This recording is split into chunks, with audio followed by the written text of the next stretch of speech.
আজি মোৰ দাদাৰ বিয়া হৈ গ'ল। মোৰ বৌজনী বৰ ধুনীয়া। মই তাইক থৈ আহিবলৈ তাইৰ লগত তাইৰ ৰুমলৈ গৈ আছিলোঁ। মোৰ লগত আন কেইজনীমান ছোৱালীও আছিল। কোনোবা মোৰ বান্ধৱী, কোনোবা আমাৰ আলহী আৰু কোনোবা চুবুৰীৰ ছোৱালী। বৌক সজাই থোৱা বিচনাখনত বহিবলৈ দিয়া হৈছিল। আমি বিচনাখন বৰ ধুনীয়াকৈ সজাইছিলোঁ। গোটেই বিচনাখনত ফুলৰ পাহিবোৰ সিঁচৰিত হৈ আছিল। মোৰ এনে লাগিল যেন বৌয়ে মোক কিবা এটা ক'ব বিচাৰিছে। তাই মোক চকুৰ ইংগিত দিছে। মই বৰ আচৰিত হ'লোঁ, কাৰণ বৌ আৰু মোৰ কোনো পূৰ্বৰ চিনাকি নাছিল আৰু বান্ধৱীও নাছিলোঁ। তাৰপিছত বৌয়ে মোক কি ক'ব বিচাৰিছিল? বৌয়েকবোৰেতো নন্দেকৰ লগত কথা পাতিবলৈ ভাল নাপায়, আৰু মোৰ বৌয়ে তাইৰ বিয়াৰ প্ৰথম ৰাতিতেই তাইৰ কিছুমান গোপন কথা ক'ব বিচাৰিছিল। মোৰ বৰ ভাল লাগিল। মই সকলো ছোৱালী কোঠাটোৰ পৰা বাহিৰলৈ পঠিয়াই দিলোঁ আৰু আহি বৌৰ ওচৰত বহিলোঁ আৰু হাঁহি হাঁহি মোৰ বৌক সুধিলোঁ, বৌ, কি কথা তুমি মোক ক'ব বিচাৰিছা? মোৰ বৌয়ে এই কথা শুনাৰ লগে লগে জোৰেৰে কান্দিবলৈ ধৰিলে। তাইৰ চকুৰ পৰা চকুলো বৈ আহিবলৈ ধৰিলে। বৌক কান্দি থকা দেখি মই বৰ অস্থিৰ হৈ পৰিলোঁ। মই বৌক ক'লোঁ, কিয় কান্দিছা? আহা, কোৱা, কি হৈছে? বৌয়ে কান্দি কান্দি ক'লে, মোক এৰি নাযাবা, মই অকলে এই কোঠাটোত মৰি যাম। বৌৰ এই কথা শুনি মই বৰ আচৰিত হৈছিলোঁ। মই তেওঁক সান্তনা দি ক'লোঁ, বৌ, কিয় কান্দিছা? ভয় নকৰিবা, এনেকুৱা একো নহয়। দাদাই তোমাক খুব মৰমৰে যত্ন ল'ব। তেওঁ তোমাৰ কোনো ধৰণৰ ক্ষতি নকৰে। মোৰ কথা শুনি বৌয়ে আৰু জোৰেৰে কান্দিবলৈ ধৰিলে। এতিয়া এই ৰূপত বৌক দেখি মোৰ ভয় লাগিবলৈ ধৰিলে। পিছত মই ভাবিলোঁ যে প্ৰতিজনী ছোৱালীৰ জীৱনত এনেকুৱাই হয়েই চাগৈ। যদি দাদা আহে তেতিয়া হয়তো সকলো ঠিক হৈ যাব। মই উঠি যাবলৈ ধৰিলোঁ, কিন্তু বৌয়ে মোৰ ভৰি দুখন ধৰি ক'লে, ভগৱানৰ খাতিৰত মোক অকলে এৰি নাযাবা, মই মৰি যাম। মোৰ জীৱনত একো নাথাকিব, মই বদনাম হ'ম। বৌৰ কথা শুনি মই বৰ আচৰিত হৈ ক'লোঁ, কিয় বদনাম হ'বা? তেওঁ তোমাৰ স্বামী, আৰু মোৰ দাদায়ে তোমাৰ লগত বেয়া ব্যৱহাৰ কৰিব পৰা বনৰীয়া জন্তু নহয়। তেওঁ বৰ মৰমীয়াল। তাৰ পিছত দাদাৰ কোঠাত আন কাৰোবাৰ উপস্থিতি অনুভৱ কৰিলোঁ। দুৱাৰ মুখলৈ ঘূৰি চালোঁ। দেউতা থিয় হৈ আছিল। দেউতাই বৰ ঘৃণাৰে বৌৰ ফালে চাই আছিল। বৌয়ে পাপাৰ চাৱনি এৰাই চলিবলৈ ধৰিলে। এই মুহূৰ্তমানৰ বাবে বৌ আৰু পাপাৰ চকুৱে চকুৱে পৰিল। তাৰপিছত মোৰ এনে লাগিল যেন বৌৰ চকুত অভিযোগ এটা আছে। এনে লাগিল যেন বৌয়ে পাপাক আগৰে পৰাই চিনি পাইছিল আৰু তাইৰ চকুৱে পাপাক কিবা এটা অভিযোগ কৰি আছিল। কিন্তু পাপাৰ চকুত ঘৃণা আছিল। তেওঁ খঙেৰে চাই আছিল বৌক। পাপাই মোক ক'লে, আহা মাজনী, এইবোৰ আজিকালি মহিলাৰ অলপো লাজ নাই। কাৰ লগত কি কথা পাতিব লাগে তাকো ভাবি নাচায়। তুমি সৰু ছোৱালী, আৰু এইবোৰ কথা সৰু ছোৱালীৰ লগত পাতিব নালাগে। পাপাই খঙেৰে কৈ মোৰ হাতখন ধৰি ওলাই যাবলৈ ধৰিলে। মই পাপাক বুজাবলৈ চেষ্টা কৰি ক'লোঁ যে, পাপা, বৌ বৰ নাৰ্ভাছ হৈ আহিছে। মই বৌক বুজাই আছিলোঁ। বৌয়ে মোক তেনেকুৱা একো কথাই কোৱা নাছিল। তাই মাত্ৰ মোক তাইৰ লগত কোঠাটোত অলপ সময় থাকিবলৈ কৈছিল। কিন্তু পাপাই মোৰ হাতখন টানি মোক বাহিৰলৈ লৈ গ'ল। তেওঁ ক'লে, বাহিৰলৈ আহা, মই কিবা এটা ক'ম। কোঠাৰ পৰা ওলাই আহি পকেটত হাতখন দি 10,000 টকা উলিয়াই আনিলে। মোৰ হাতত থৈ ক'লে, এইটো লোৱা। টকাখিনি দেখি মই আচৰিত হৈ সুধিলোঁ, পাপা, মোক ইমান টকা কিয় দিছা? পাপাই আৰু 10,000 উলিয়াই ক'লে, এইটোও লোৱা। এই 20,000টো ৰাখা। ইমান পইচা দেখি মই আনন্দিত হৈ খৰধৰকৈ টকাখিনি হাতত ল'লোঁ। পাপাই তেতিয়া ক'লে, কিন্তু মাজনী, এটা কথা, মোৰ কথা শুনিব লাগিব। মই আচৰিত হৈ সুধিলোঁ, পাপা, ইয়াত ইমান বিশেষ কি? তোমাৰ সকলো কথাই মই শুনি আহিছোঁ। পাপাই ক'লে, মাত্ৰ এটা কথা মানি লোৱা, এতিয়াৰ পৰা তোমাৰ বৌয়ে যিমানেই কান্দি বা চিঞৰি নাথাকক কিয়, তুমি তাইৰ ওচৰলৈ গৈ তাইৰ কথাক গুৰুত্ব নিদিবা। তাই এগৰাকী বিবাহিত মহিলা, আৰু তাই নিজেই নিজৰ সমস্যা সমাধান কৰিব। তাইৰ সমস্যাৰ লগত জড়িত হোৱাৰ কোনো প্ৰয়োজন নাই। পাপাৰ কথা শুনি মই হ'ব বুলি কৈ আঁতৰি যাবলৈ ধৰিলোঁ। মই ভাবিছিলোঁ পাপা মোৰ লগত আহিব, কিন্তু মোৰ আচৰিত লাগিল যে তেওঁ ঠিক তাতেই থিয় হৈ আছিল। পিছত ঘূৰি চাই দেখিলোঁ পাপা বৌৰ কোঠাটোৰ ফালে আগবাঢ়িছে। মোক বৌৰ কোঠাৰ পৰা উলিয়াই আনি পাপাই নিজেই বৌৰ কোঠালৈ যোৱাত মই যথেষ্ট আচৰিত হৈছিলোঁ। মোৰ বৰ খং উঠিল। সেই খঙত মই মাৰ কোঠালৈ গ'লোঁ। মোক খং উঠা দেখি মায়ে সুধিলে, কি হৈছে অনু, ইমান খং কিয়? মাক মই সকলো কথা ক'লোঁ। দেউতাই মোক বৌৰ কোঠাৰ পৰা বাহিৰ কৰি তাইৰ কোঠাত সোমাইছে বুলি ক'লোঁ। মোৰ কথা শুনি মাৰ মুখখন ৰঙা পৰি গ'ল আৰু তাৰ পিছত মায়ে ক'লে, ঠিক আছে অনু, পাপা তাইৰ শহুৰ, বোৱাৰীৰ কোঠাত সোমাই গ'লেই ধৰিবা, তাতে কি ডাঙৰ কথা, বেছি চিন্তা নকৰিবা। মোৰ এনে লাগিল যেন মা বিচলিত হৈ আছে যদিও তেওঁৰ খংটো দমন কৰি আছে। তেতিয়া মায়ে মোক ক'লে, অনু তোমাৰ ৰুমলৈ গৈ শুই যোৱা, ইতিমধ্যে বহুত দেৰি হৈছে। মাৰ কথাত মই সন্তুষ্ট হোৱা নাছিলোঁ। হৃদয়ত আবদ্ধ হৈ থকা চিন্তাটো এৰি দিব পৰা নাছিলোঁ। কিয় দেউতাই মোক বৌৰ কোঠাৰ পৰা বাহিৰ কৰি নিজেই তাইৰ কোঠালৈ সোমাই গ'ল। এইবোৰ চিন্তাত বিভ্ৰান্ত হৈ মই নিজৰ কোঠালৈ উভতি আহিলোঁ আৰু মই টোপনি যাবলৈ চেষ্টা কৰিলোঁ। কিন্তু টোপনি মোৰ চকুৰ পৰা আঁতৰি গ'ল। বৌৰ কান্দি থকা মুখখন বাৰে বাৰে মনলৈ আহি থাকিল। বৌ কিয় ইমান চিন্তিত হৈ পৰিল? তাই কিয় ইমান ভয় খাইছিল? মোৰ পিয়াহ লাগিল, গতিকে পানী খাবলৈ মই পাকঘৰলৈ গ'লোঁ। ড্ৰয়িং ৰুমত বাহিৰলৈ চাওঁতে দেখিলোঁ দাদা চোফাত বহি আছে। তাক চিন্তিত যেন লাগিছিল আৰু চিগাৰেট খাই আছিল। সহানুভূতি অনুভৱ কৰি দাদাৰ ওচৰলৈ গৈ সুধিলোঁ, দাদা এই সময়ত বাহিৰত কি কৰি আছা? বৌৰ লগত থাকিব লাগে। মোৰ মাত শুনি দাদায়ে খঙেৰে মোৰ ফালে চাই ক'লে, তুমিও ইয়ালৈ আহিছা পাপাৰ চমচি, মোক ইয়াত মোৰ ভাগ্যৰ ওপৰত এৰি দিয়া। কিন্তু দাদা কিয় এই কথা কৈছা? পাপাই মোক পঠোৱা নাছিল। তোমাক দুখত থকা দেখিলোঁ, গতিকে দাদায়ে খঙৰে ক'লে, ইয়াৰ পৰা আঁতৰি যা। চকুৰ পৰা চকুলো বৈ আহিল। মই ঘূৰি আহিবলৈ ওলাইছিলোঁ যেতিয়া দাদায়ে ক'লে, ঠিক আছে শুনা, পাকঘৰৰ পৰা মেচৰ বাকচ এটা আনিবা। মই ভাবিলোঁ হয়তো দাদায়ে চিগাৰেট জ্বলাব, সেইবাবেই সি বিচাৰিছে। পাকঘৰৰ পৰা মেচ বক্স এটা আনি দাদাৰ হাতত দি দিলোঁ।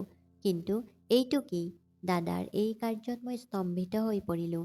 দাদাই জুইশলা এটা জ্বলাই পাপাই দিয়া উপহাৰটো জ্বলাবলৈ ধৰিলে। পাপাই মোৰ দাদাক বিয়াত পিন্ধিবলৈ বৰ ধুনীয়া শ্বেৰৱানী উপহাৰ দিছিল আৰু সেই একেটা শ্বেৰৱানী জ্বলাই আছিল। মই সম্পূৰ্ণ স্তম্ভিত হৈ পৰিলোঁ। খৰধৰকৈ আগবাঢ়ি গৈ জুই নুমুৱাবলৈ চেষ্টা কৰিবলৈ ধৰিলোঁ। জুই নুমাই থাকোঁতে মই ক'লোঁ, দাদা কি কৰিলা? পাপাই ইমান মৰমেৰে তোমাক উপহাৰ দিলে আৰু তুমি জ্বলাই দিলা।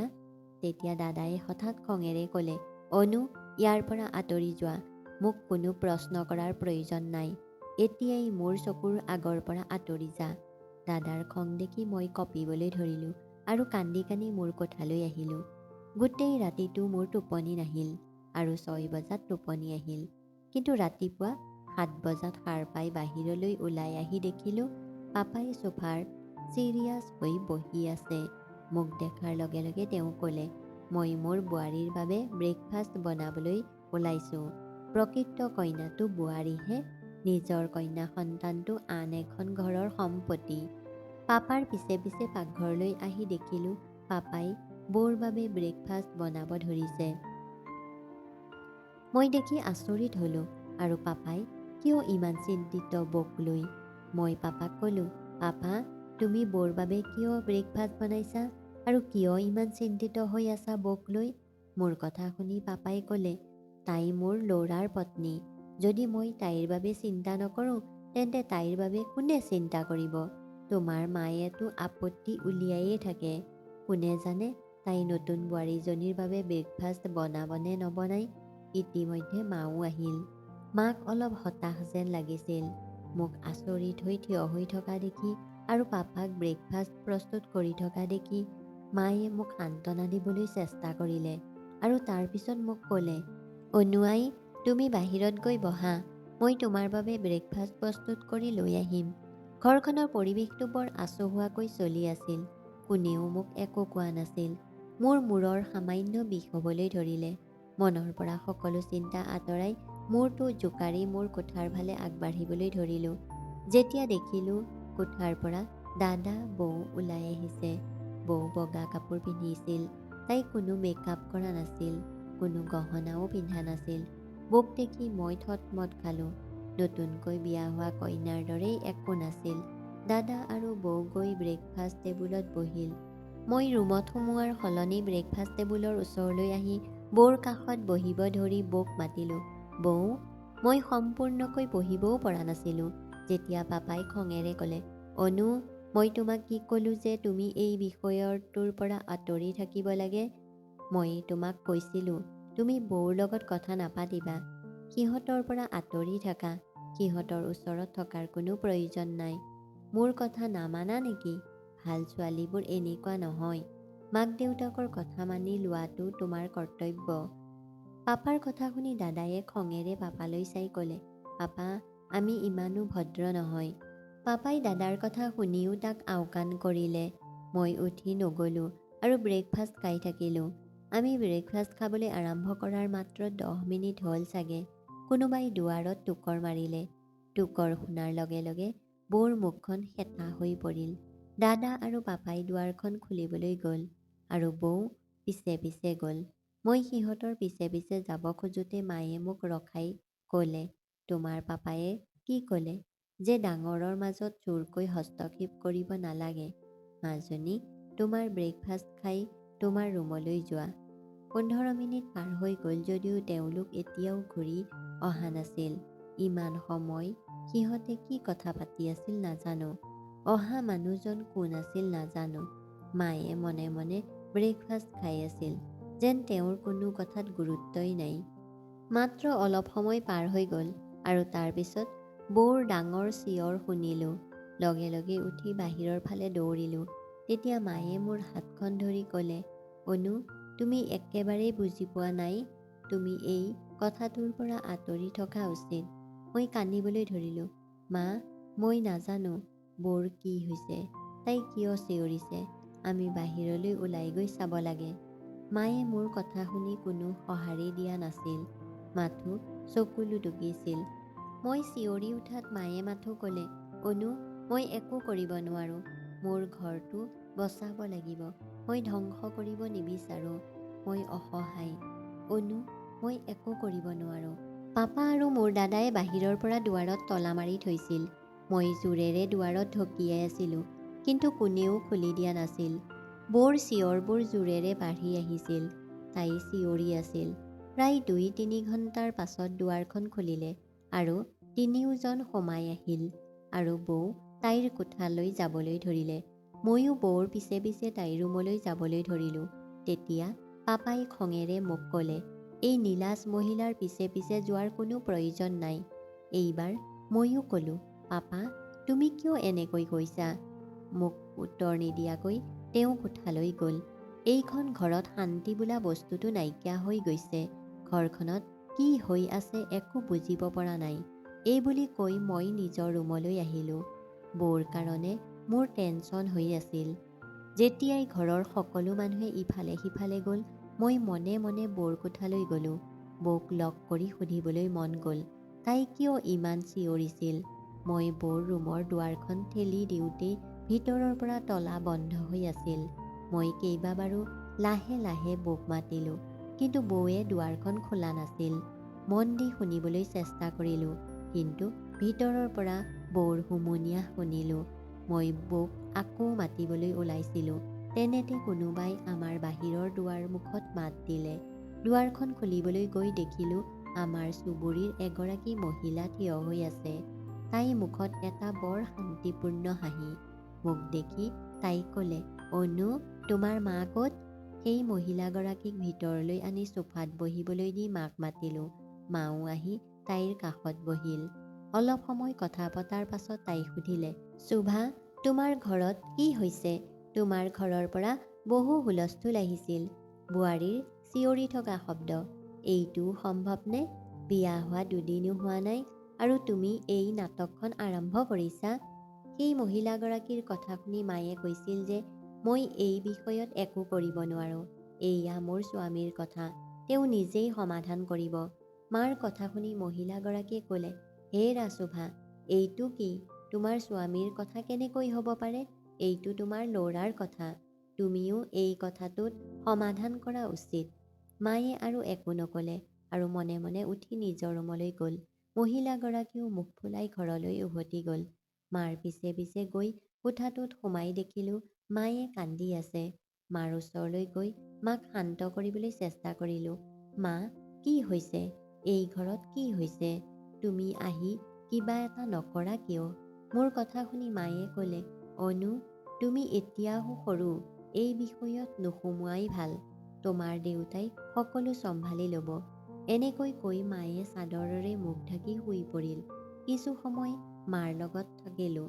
তাৰ পিছত ওলাই আহি চোফাত বহিলোঁ। মাত্ৰ 5 মিনিট হ'ল, যেতিয়া মোৰ বৌয়ে তাইৰ কোঠাৰ পৰা বাহিৰলৈ ওলাই আহি মোক সুধিলে, মোক কাগজ আৰু কলম দিয়া।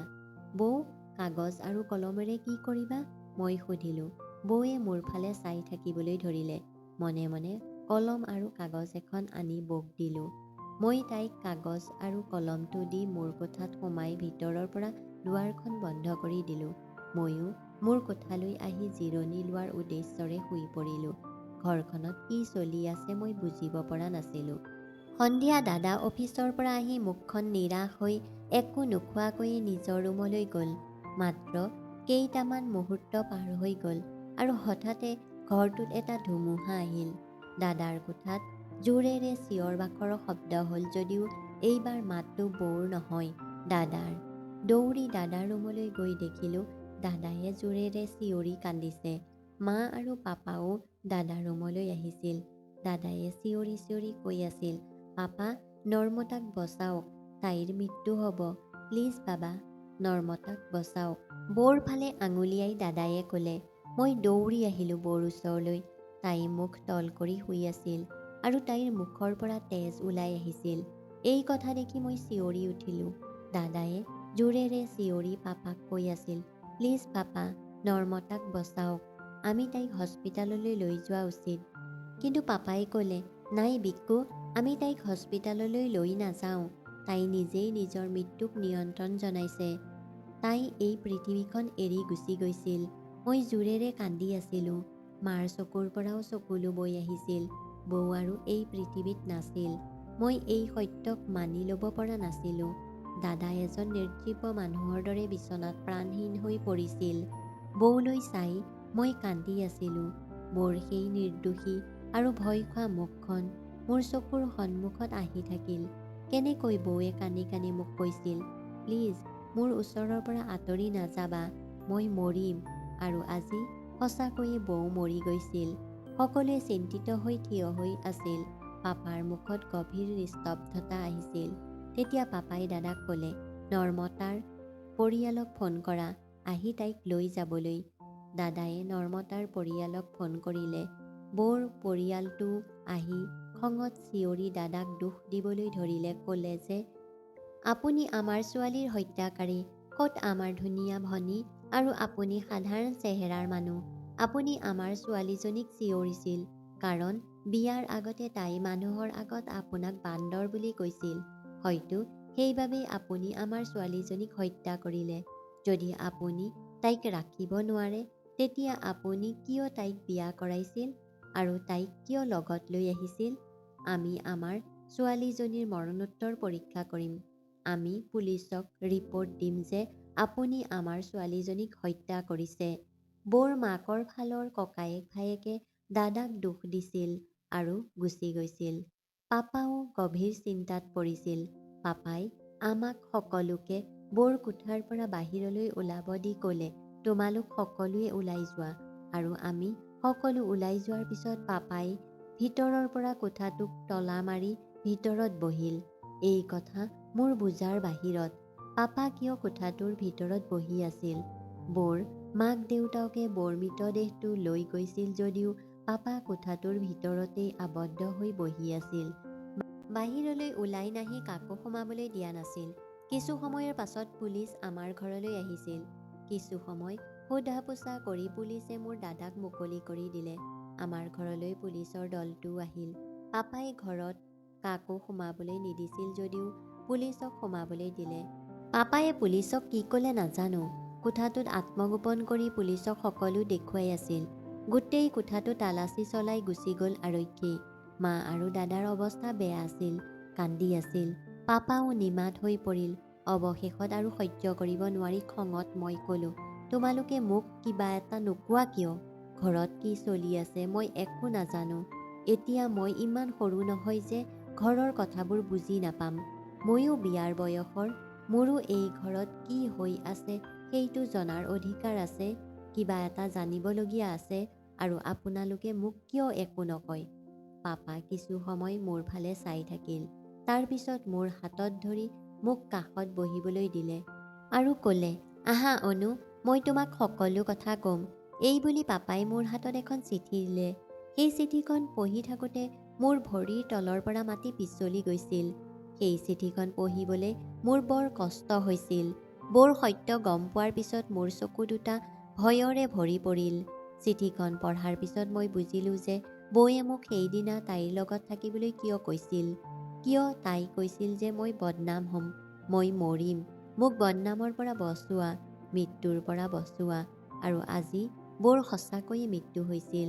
সেই চিঠিখন পাপাৰ হাতত দি কঁপা কঁপা মাতেৰে ক'লোঁ, পাপা, কিন্তু এই সকলোবোৰৰ বাবে দায়ী ব্যক্তিজনৰ নামো আপুনি গম পোৱা নাছিল? পাপাই বৰ দুখেৰে ক'লে, তুমিও মোক তোমাৰ দাদাৰ দৰে দোষী বুলি গণ্য কৰিছা নেকি?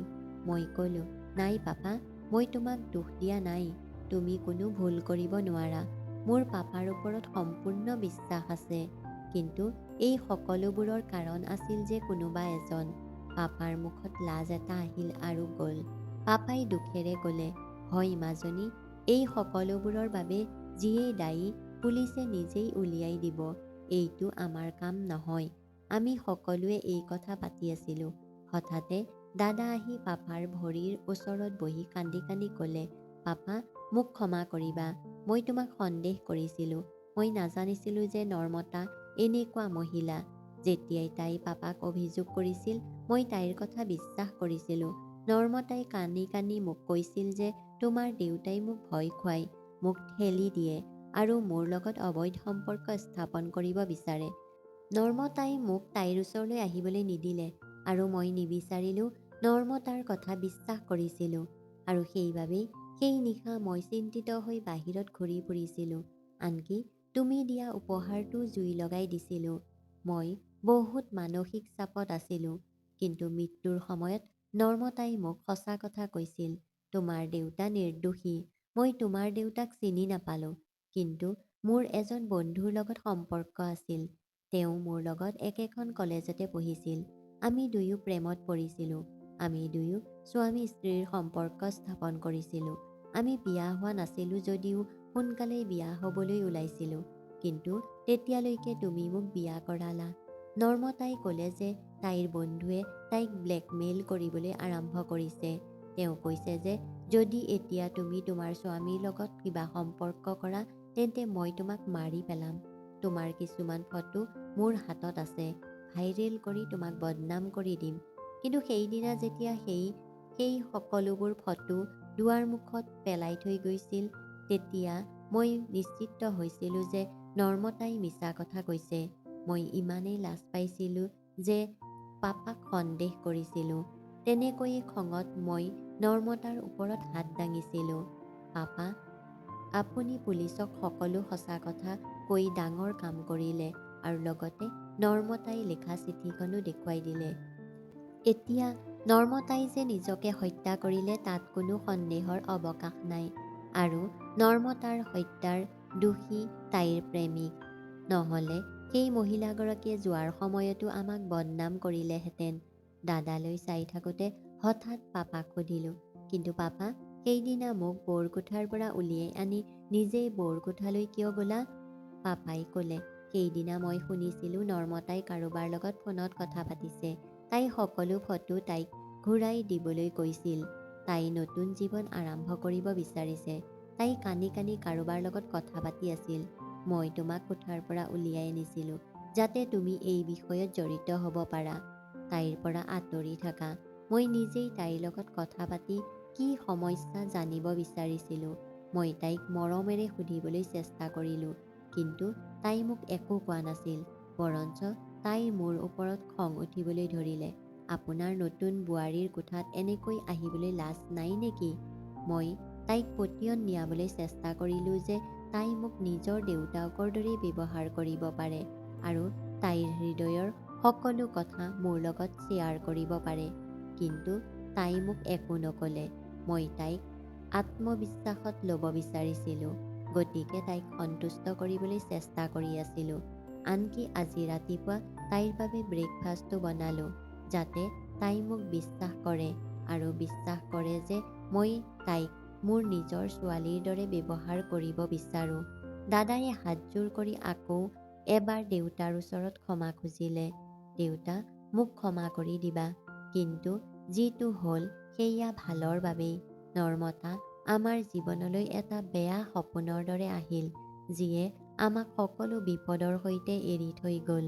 মই আচৰিত হৈ দাদাৰ ফালে চালোঁ।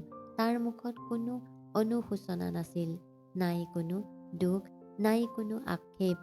এইটো সঁচা যে স্বামীৰ প্ৰতি বিশ্বাসী নোহোৱা নাৰীক পুৰুষে কেতিয়াও সন্মান নকৰে, তাই যিমানেই ধুনীয়া নহওক কিয় বা ধনী বাপেকৰ জীয়েকেই নহওক কিয়।